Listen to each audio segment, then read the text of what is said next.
નમસ્કાર દર્શક મિત્રો, આપ નિહાળી રહ્યા છો N24 ગુજરાતી। તો નજર કરીશું આજના મહત્વના સમાચાર પર। જંબુસરમાં માનવતાનું ઉત્તમ ઉદાહરણ પૂરું પાડતા શિક્ષક છેલ્લા 10 વર્ષથી કરી રહ્યા છે અબોલ જીવોની નિસ્વાર્થ સેવા।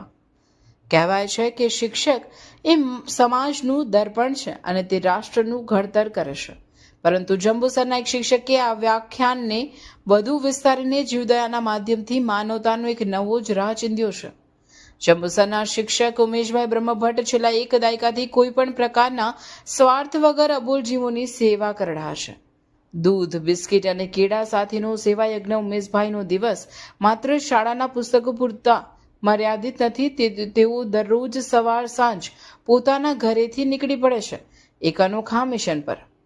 તેમના થેલામાં રખડતા શ્વાનો માટે દૂધ અને પાર્લેજી બિસ્કિટ હોય છે, તો વાંદરાઓ માટે પ્રેમથી બનાવેલી રોટલી અને કેળા હોય છે।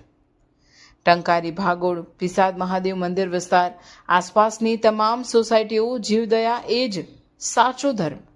પોતાના આ સેવા કાર્ય વિશે વાત કરતા ઉમેશભાઈ જણાવે છે કે આ અબોલ જીવોની સેવા કરવાથી મારા આત્માને જે પરમ શાંતિ મળે છે તે શબ્દોમાં વર્ણવી શકાય તેમ નથી।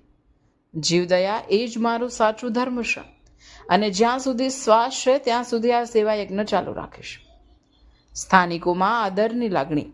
આજના આધુનિક યુગમાં જ્યારે માણસ પાસે પોતાના માટે સમય નથી, ત્યારે છેલ્લા 10 વર્ષથી અવિરતપણે ચાલતી ઉમેશભાઈની આ સેવા જોઈને સ્થાનિક રહીશો પણ દંગ રહી ગયા છે। ગ્રામજનો અને સોસાયટીના લોકો તેમની આ અતૂટ શ્રદ્ધા અને નિસ્વાર્થ ભાવનાને બિરદાવી રહ્યા છે। ઉમેશભાઈ બ્રહ્મભટ્ટની આ કામગીરી સમાજ માટે એક દીવાદાંડી સમાન છે।